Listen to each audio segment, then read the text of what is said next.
নমস্কাৰ প্ৰিয় বন্ধু বান্ধৱীসকল মাত্ৰ তিনিটা সৰু সৰু ভুলৰ বাবেই জীৱনত দৰিদ্ৰতাৰ কবলত পৰিব লগা হয় ঘৰত অলক্ষ্মীৰ প্ৰৱেশ হয় যাৰ ফলত ধন টকা পইচাৰ নাটনি বিপদ বিঘিনি শত্ৰুতা ভাগ্যত বাধা আদিৰ দৰে সমস্যা আহি এজন ব্যক্তিক মনোকষ্ট আৰু দুখত পেলায় আপুনি মই নজনাকৈ কৰি থকা এইকেইটা ভুলে ৰক্ত পিপাসুৰ দৰে আপোনাৰ মোৰ উন্নতিত বাধা হৈ জীৱনত ঘাত প্ৰতিঘাতৰ সন্মুখীন কৰে শাস্ত্ৰ অনুসৰি দৈনন্দিন জীৱনত প্ৰায় সংখ্যক ব্যক্তিয়েই এইকেইটা ভুল কৰে আৰু এইকেইটা ভুলৰ বাবেই জীৱনত বিভিন্ন সমস্যাত পৰিব লগা হয় আজিৰ ভিডিঅ'ত আমি আপোনাক জনাম দৈনন্দিন জীৱনত কৰি থকা কোনকেইটা ভুলৰ বাবে এখন ঘৰত অলক্ষ্মীৰ আগমন হয় যাৰ ফলত যিমান ধন টকা পইচা উপাৰ্জনৰ পাছতো নানান দুখ কষ্ট খাই নাটনি আৰু দৰিদ্ৰতাৰ গাহত পৰিব লগা হয় বিভিন্ন বিপদ বিঘিনিয়ে লগ নেৰা হয় মানুহক প্ৰতিদিনে পুৱা গধূলি কৰা কোনকেইটা কামৰ বাবে এখন ঘৰত লক্ষ্মী দেৱীৰ আগমন হৈ কম কষ্ট বা কম কাম কৰিয়েই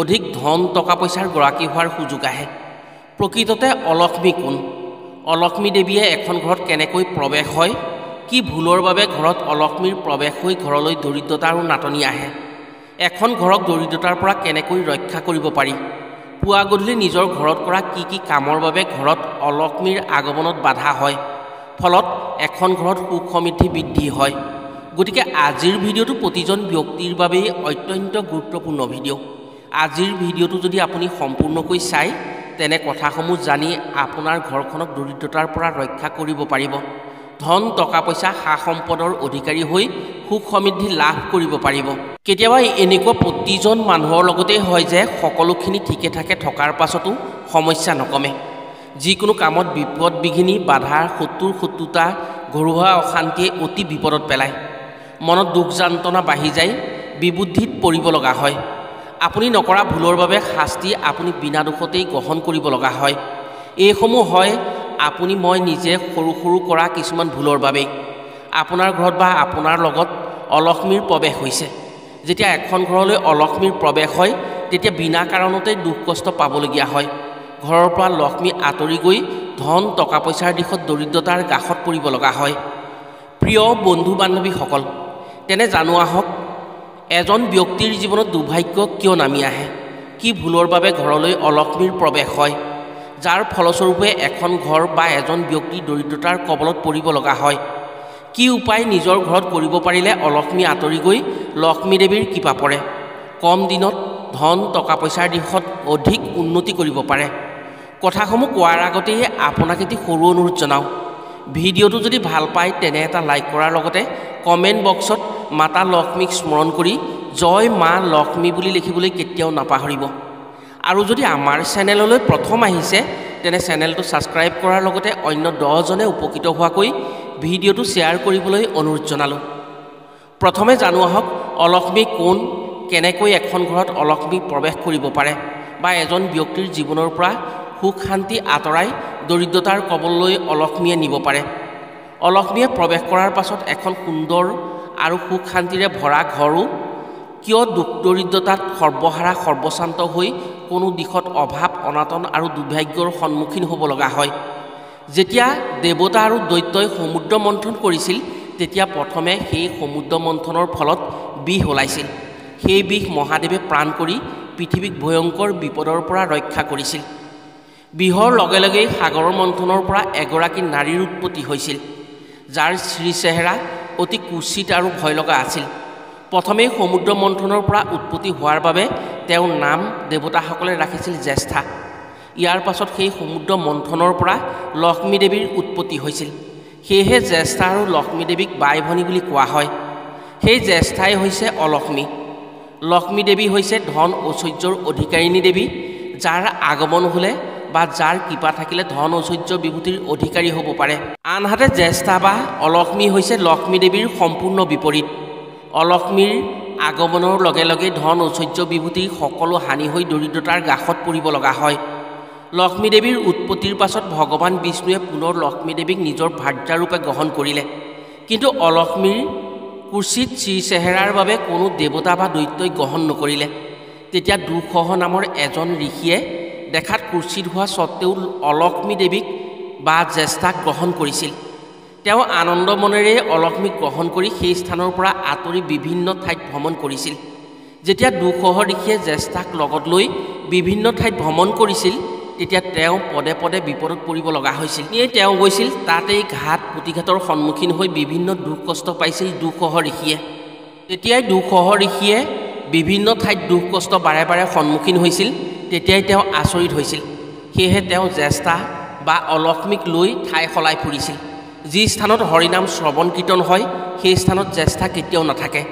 তাৰ পৰা নিৰ্জন ঠাই বা জংঘলৰ দিশে অলক্ষ্মীয়ে দুঃসহ ঋষিক এৰি আঁতৰি পলাইছিল। যেতিয়া অলক্ষ্মীয়ে তেওঁক এৰি পলায়ন কৰে তেতিয়া দুঃসহ মুনিয়ে পাছে পাছে গৈ অলক্ষ্মীক বুজাই বঢ়াই পুনৰ ঘূৰাই আনে। য'ত পূজা পাতল বা যাগযজ্ঞ হয় সেই স্থানত জ্যেষ্ঠাই যাবলৈ ভয় কৰিছিল।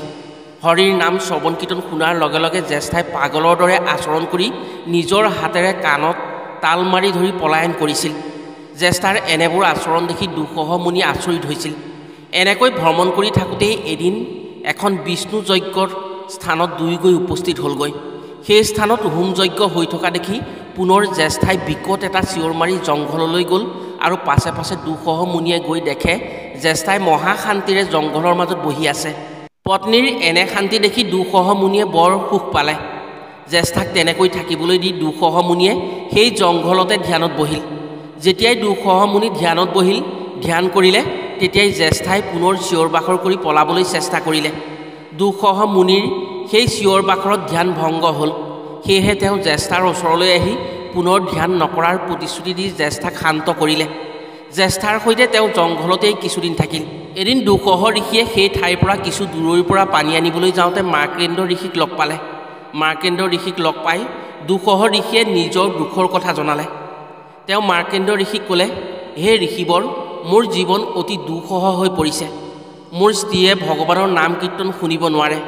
য'তেই যাগযজ্ঞ হয় সেই স্থানৰ পৰা পলায়ন কৰে। দুখ যান্তনাত দগ্ধ হৈ মই মোৰ স্ত্ৰীৰ জংঘলৰ মাজত বাস কৰিছোঁ। মোৰ স্ত্ৰীয়ে এনে কাৰ্য কিয় কৰিছে? এনে কাৰণ কি আছে? তেওঁ ভগৱানৰ নাম কীৰ্তন শুনিব নোৱাৰে। আপুনি ইয়াৰ কাৰণ জনাই মোক এই বিপদৰ পৰা ৰক্ষা কৰক। তেতিয়া মাৰ্কেন্দ্ৰ ঋষিয়ে দুঃসহ ঋষিক ক'লে, হে দুঃসহ, তুমি যিগৰাকী নাৰীৰ লগত সহবাস কৰিছা তেওঁ হৈছে অলক্ষ্মী। লক্ষ্মীৰ বিপৰীতে এওঁ হৈছে অলক্ষ্মী। যি স্থানত হৰিৰ নাম উচ্চাৰণ হয় সেই স্থানত থাকিব নোৱাৰে এই অলক্ষ্মী। য'ত যাগযজ্ঞ হয় সেই স্থানত এই নাৰীয়ে কষ্ট পায়। য'ত এই নাৰী প্ৰৱেশ হয় সেই স্থানত লক্ষ্মী নাশ হয়। সদায় দৰিদ্ৰতা আৰু অভাৱ অনাটনত সেই স্থানত জুৰুলা কৰিব পাৰে এই নাৰীয়ে।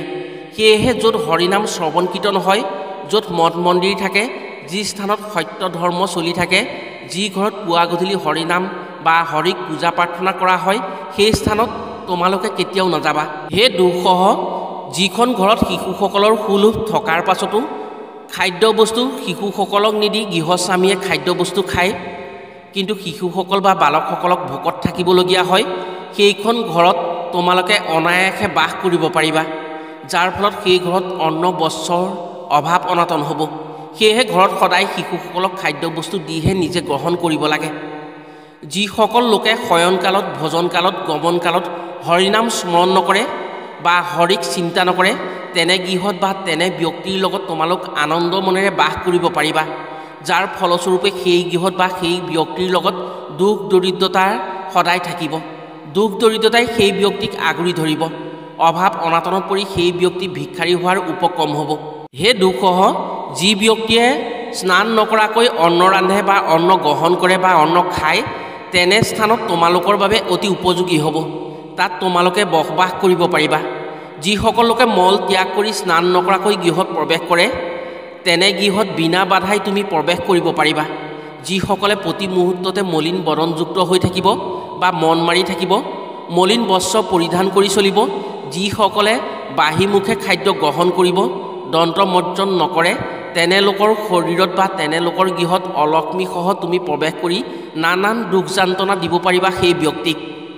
হে দুঃসহ, যিসকলে সন্ধ্যাকালত শয়ন কৰে, সন্ধ্যাকালত ভোজন কৰে, পুৱা গধূলি ভগৱানক স্মৰণ নকৰি গৃহত হাই হুলস্থুল কৰি কাজিয়া পেচাল কৰে, তেনে গৃহত তোমালোক অনায়াসে প্ৰৱেশ কৰিব পাৰিবা। অলক্ষ্মীৰ প্ৰৱেশৰ ফলত সেই ঘৰত সদায় দুখ দৰিদ্ৰতাই গ্ৰাস কৰিব। যিখন গৃহত ৰজস্বলা নাৰীয়ে অনায়াসে সকলো বস্তু স্পৰ্শ কৰি ঘূৰি ফুৰে, যি লোকে বাহিৰৰ পৰা আহি হাত ভৰি নধৰাকৈ গৃহত প্ৰৱেশ কৰে, তেনে গৃহত তোমালোকৰ বাবে বাসস্থান অতি সুলভ হ'ব। যিজন ব্যক্তিয়ে তিতা ভৰিৰে নিজৰ বিচনাত শয়ন কৰিব, নিজৰ গাতে বাদ্য বজাব, যিজনৰ ঘৰত আলহী অতিথি আহিলে বেয়া পাব, যিজনে ৰাইজক থকি ৰাইজৰ বস্তুৱে আত্মসাৎ কৰি নিজে ধনী হ'ব, সেই গৃহত লাহে লাহে তোমালোকৰ বাস হ'ব। দিনে ৰাতিয়ে সেই ঘৰ ধ্বংসৰ দিশে গতি কৰিব। মাৰ্কেন্দ্ৰ ঋষিৰ এনে কথা শুনি দুঃসহ ঋষিয়ে নিজৰ পত্নী অলক্ষ্মীৰ কাষলৈ আহিল আৰু অলক্ষ্মীক ক'লে, হে প্ৰিয়ে, আমি এই বাসস্থান এৰিব লাগিব। আমি এই বাসস্থান এৰি পাতাললৈ যাম। এতিয়া তুমি এই স্থানতে ৰোৱা, মই পাতাললৈ যাম। পাতালত যদি মই সুন্দৰ বাসস্থান পাম, তেতিয়া তোমাক লৈ যামহি। গতিকে তুমি এতিয়া এই স্থানতে মই নহা পৰ্যন্ত তুমি ৰৈ থাকা। এই কথা কোৱাৰ পাছত দুঃসহ ঋষিয়ে অলক্ষ্মীক সেই স্থানতে এৰি পাতাললৈ গমন কৰিলে। পিছত কোনোদিন সেই দুঃসহ মুনি অলক্ষ্মীৰ কাষলৈ ঘূৰি নাহিল। শাস্ত্ৰ অনুসৰি যিখন ঘৰত এইসমূহ কাম কৰি থাকে, সেইখন ঘৰত অলক্ষ্মীয়ে বাস কৰে আৰু সেইখন ঘৰত দুখ দৰিদ্ৰতাই গ্ৰাস কৰে। প্ৰিয় বন্ধু বান্ধৱীসকল, শাস্ত্ৰ অনুসৰি এইখিনি ভুলৰ বাবেই এখন ঘৰত অলক্ষ্মীয়ে বাস কৰে, যাৰ ফলত লক্ষ্মীহীন হৈ নানান দুখ কষ্টত অন্ন বস্ত্ৰ বাসস্থানৰ নাটনি হৈ দৰিদ্ৰতা আহিব পাৰে। আশা কৰিছোঁ আজিৰ ভিডিঅ'ত কোৱা কামসমূহ নকৰাকৈ থাকি নিশ্চয় উপকৃত হ'ব পাৰিব। আজিলৈ ভিডিঅ'টো ইমানতে সামৰিছোঁ। পুনৰ অন্য এটি ভিডিঅ'ৰ জৰিয়তে লগ পোৱাৰ প্ৰতিশ্ৰুতিৰে আজিলৈ আহোঁ। সকলো ভালে থাকক, সুস্থ থাকক। ধন্যবাদ।